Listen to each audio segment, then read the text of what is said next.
let's just say your goal is to lose 20 pounds of body fat, which is a solid goal to have. But my question to you is, what's stopping you from having success at reaching that goal? Now, some people might say that they don't have the time. Others might say that, they lack the resources in terms of finances when it comes to investing into their health. They might say, oh, it's too expensive to go to the gym, or, too expensive to buy equipment to have at my home, or too expensive to eat healthy, which once again is nothing more than an excuse. Others might say that they lack the motivation, that they know what they should be doing, but they just don't feel motivated. They often tell me it's like, hey, I struggle with portion control and I lack the discipline, which is, once again, nothing more than just an excuse. I want you to think about this. Where do these excuses come from? Do they come from an outside source? Like, did somebody tell you, like, hey man, you don't have enough time to actually work out and you don't have enough time to, go for a walk or eat healthy? Did somebody actually say like, hey man, like you maybe your financial advisor, like, dude, you can't eat healthy. You can't afford, to go to the gym right now. You can't afford to buy home equipment. You don't even have time to do some push-ups and sit-ups at home. Like, did somebody also tell you like, hey man, you're just lacking the motivation. Your struggle is portion control. Like, no, right? It sounds foolish that I'm even saying that, right? You're probably like, dude, that doesn't even make sense. Of course it doesn't make sense. But my question to you is this: if the excuses don't come from the external, it must be coming from the internal. And that typically means that these excuses come straight from the enemy, come straight from the bad wolf, come straight from the ego. That's why in today's episode, I'm going to share with you guys how to slay that ego once and for all, so that way you can actually reach your goals. And I figured, let's just go down memory lane, because there's no better analogy than just me sharing some personal stories about myself and my ego. I mean, I'm Italian, I'm a hothead, I got so much pride, which it's a sin that I'm working on, honestly. Like, it's something that I'm praying about deeply every single day, and it's showing me. And, God's unveiling these things within my own life where it's like, man, I got to work on this. And my past, right, has a big aspect to the pride, to the ego. And let me just share with you a few stories to really make sense of all of this. The first story that I want to share with you is when I went to my first ever jiu-jitsu class. Now, let me backtrack a little bit, okay? This was right around the age when I was about 19 years old. So I've already been training like boxing, Muay Thai, a little bit of, grappling and wrestling and jiu-jitsu, but I wasn't actually going to a school or like a actual gym. I mean, I was literally just in this guy's basement as he was coaching me and training me. That's how I was for my very first 3 amateur fights. So he would coach me, he would train me from 16, 17, and obviously at 18 in the state of Ohio, you're legally allowed to fight. So I already had 3 fights, so with me, about 19 years old, already having 3 fights under my record, I walk into this gym and I'm thinking like, hey man, like I'm this young cat, right? I already got some fights. My last amateur fight, I knocked out the guy in the 2nd round. So me, I'm thinking like I'm the best, right? I'm like the next George St. Pierre.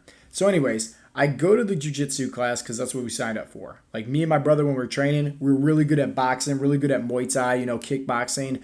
But jiu-jitsu, that was like our weak point, right? Is like the wrestling aspect, the grappling. So anyways, the instructor, he was a black belt, okay? And me, like, I'm seeing all the guys wear the gis, which is, think about like those karate suits, and they have like the belts around their waist. So I'm meeting the instructor for the very first time. He's a black belt. And I mean, he is probably like 140 pounds soaking wet. And at that time, like, I'm about 185, jacked, ripped, right? Big, muscular. And I'm like, man, even if this guy like knows a lot more than me, what can he do? Like, I'm huge. I'm so much bigger than him, so much stronger than him. Probably he's an old guy. I mean, he's literally in his 50s. Like, there's nothing that this guy can do to me. Let me just tell you, right? That's the ego. That's the pride. And that, my friends, right there was a very humiliating but yet humbling experience for myself. So we end up rolling. I'm rolling with several different guys over there. I end up rolling actually with the black belts. That's how I always was as a competitor, where I would try to find like the one that has the most experience. So for example, like if somebody was deadlifting or squatting in the gym, like I would try to find those guys and just say like I would look up to them and be like, all right, I want to outdo them. I want to lift heavier than them. Same thing in boxing. If someone's really, really good in boxing, I was like, okay, I'm going to do rounds with them, because that's how you learn the fastest, is like you go to the top, because obviously, hey, if you fail, which most of the time you do, you still gain so much more knowledge. You still gain so much more experience. Okay. So I see the black belt, I see the instructor. When it gets time after the class, when we go through our techniques, when we go through our exercises, we have our free rolling at the very end. And sure enough, me and him start rolling, and I'm like, man, I got this. And he just pulls back to guard, and he's just like feeling me out, right? Like, I'm like, man, this dude's so tiny. Like, what can this guy do? Man, he got me into like pretty much like made me look like a human pretzel, within like the first minute or two, too. I mean, this guy, he got me in an armbar, he got me in a triangle choke, he got me in all, Darce chokes, all these different things where I'm like, I can't do anything to this guy. Like, I'm literally twice his size and I can't do anything to this guy at all. But if you remember, I walked into that gym with such a big head, right? It was that ego, it was that pride. It was, oh man, I got all these, wins underneath my fight, underneath my belt already from fighting and having some experience. Like, I got this. But once again, like, lesson being learned. It was humiliating, right? But at the same time, very humbling because I had to submit. I had to submit to, hey, my black belt instructor is just saying, like, you're right, I'm wrong, I'm sorry, right? Like, I don't know what I'm doing here, but I'm willing to learn. I'm willing to wave the white flag because obviously, like, there's some skill sets here that I don't even know that I need to learn to advance in my mixed martial arts career. Second story, and this one I absolutely love without a doubt, just because, this is what really catapulted my business, Heartletics, where, if it wasn't because of this situation, there probably would not be Heartletics today, being completely honest with you guys. So this is back when I was working and I was, training people. And I remember getting sent over a message on Instagram. Okay. I was, trying my best to grow this online fitness business and it wasn't really working out for me. I didn't know anything about marketing. I didn't know anything about, messaging people. I didn't know anything about like anything, honestly. Like, I was a beginner in the game when it comes to being a business owner, especially an online fitness business owner. So I get sent over this message. Okay. And like, if let's say anybody has ever messaged you before, you're immediately thinking like, oh, dude, like, that's a scam artist. They just want my money, right? Like, this can't be legit. So this guy messaged me, but was like, hey, I see that you're an online fitness coach. I see, like, you're trying to grow your business. Would you like any help? And I'm like, yes, I would, right? But still very scared, skeptical at that time. Like, who is this guy reaching out to me?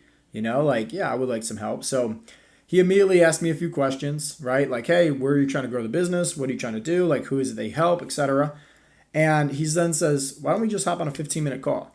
And that's when, like, the red flags start flashing. And I'm like, this sounds weird, right? Like, I don't know you. You just started messaging me and you want to hop on a call now all of a sudden? Like, what are you trying to sell me? It's like, dude, nothing at all, right? We just hop on a call, we talk. And sure enough, we did. We hopped on a call, we talked. And he did tell me about his program. He did tell me about how he would help me out.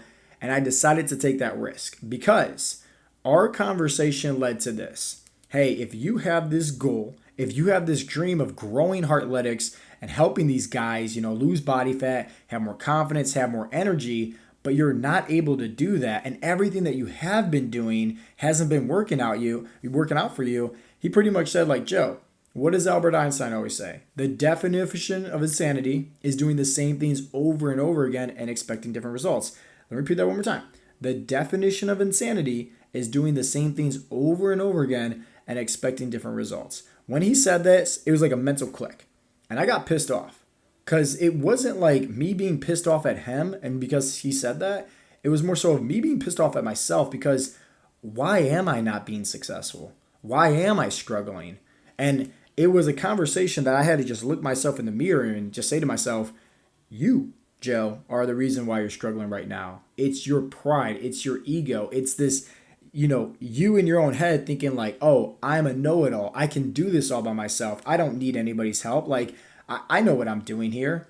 But no, that's been causing me literally like the first year in my business, I lost so much money, The second year, lost even more money. The third year, broke even, and it turns out to be a really good success story when it comes to, having ambition, when it comes to putting your ego aside, when it comes to also following your heart, because I decided to take a risk. I decided to literally punch my ego, punch my pride in the face. And I tell the guy, I'm like, yeah, you're right. I called him back and I was like, you're absolutely right. I got to do something here. Here's like my last little bit of savings. Help me out. And he did. So it's like the first year in business, I'm not really upset at the fact that I lost so much money. The second year in business, I'm not upset because I lost even more money. No, I'm more upset at the fact of like me having this big pride, me having this big ego, and me missing out on the opportunities to coach and help all these people because of my pride, because of me getting in my own way of following my heart to actually help people on their health and fitness journey, right? Me following my passion because I have this pride. I have this ego. I have this know-it-all, right? This Italian hothead in me where it's like, oh, I don't need anybody's help. But sure enough, like it was causing me to miss out on the opportunity to actually help people. Now, that third year, this is when I invested into the business coach. I gave him my last little bit of savings and I said, hey, man, like, let's just do this. I got to do something here. Like this business is going to crash and burn. And you're right. The definition of insanity is doing the same things over and over again, expecting different results, and I'm not getting any results. So I invested in him, and I'll never forget because my accountant at the time, he's like, dude, this is the third year in the red. Like, Joe, you can't really be doing this anymore. He was actually the one that told me you need to shut down your business. So if you think about it, it was like, I signed up for this business coach, and then maybe I think a month or two later, I met with my accountant to go over taxes and everything like that. And that's when he told me, he's like, dude, you can't be doing this anymore. Like, this is going to be hard for you and your family if you continue on trying to grow this business, but you're losing all your money, And I sat down for maybe like 30 seconds and I just kind of, before I said anything, because I was in the accountant's office, before I even said anything to him, I said, you're absolutely right. I got to do something.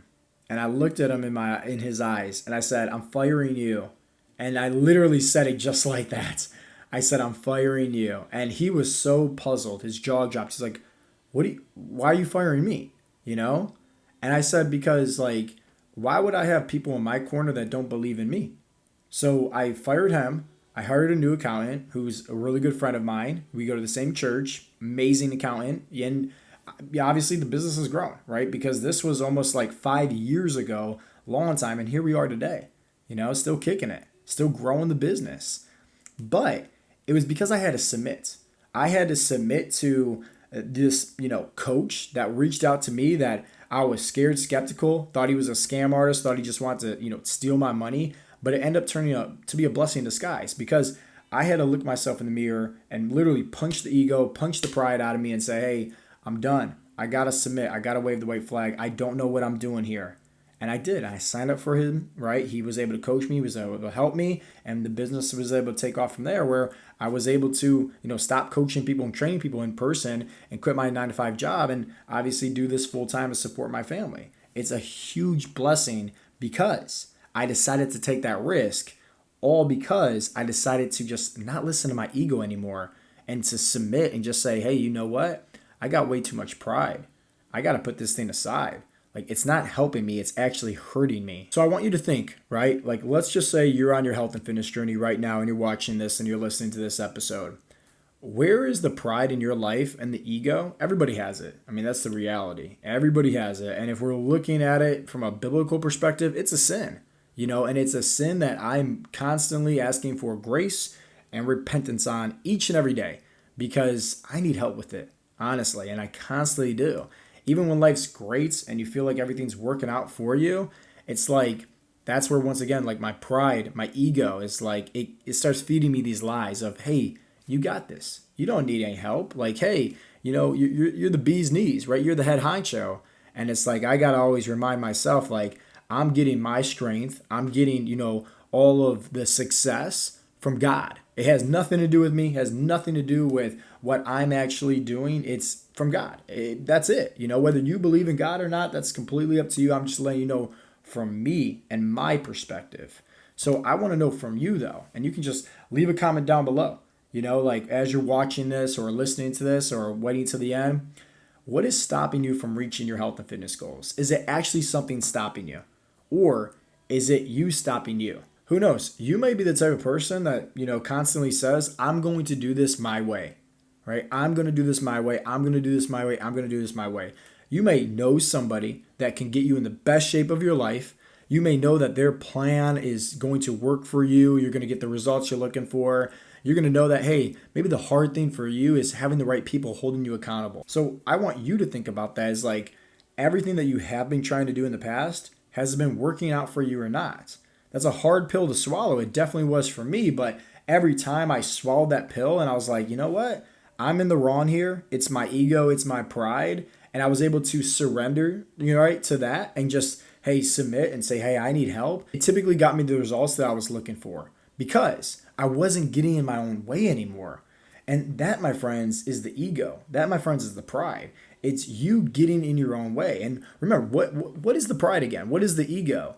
Right? It's the voices, it's the lies, it's the discouragement, it's the bad wolf, it's, the devil. It's, hey, I can do this all by myself. Hey, I don't need any help, right? Or, oh, what's the point of me even trying? Like, I haven't worked, haven't had success in the past. I've tried every diet under the sun, right? And like nothing seemed to work for me. So why even start now? Or, oh, I'm too old to get in shape, right? Or all these other excuses. I want you to think about it like this. Let's say you surrender and you're like, okay, hey, I need help here, right? You decide to submit. You decide to say, hey, I'm ready, right? And you get the results that you're looking for in, let's say, 3 months, okay? 3 months. As opposed to, let's say, you continue to do everything on your own. You go to Google, you go to YouTube, trial and error, right? Testing out different things, see what works, see what doesn't work, a lot of headaches, a lot of trial and errors. But let's say you eventually reach your goals. But what if that takes you, 5 years? So we're looking at like 3 months compared to 5 years.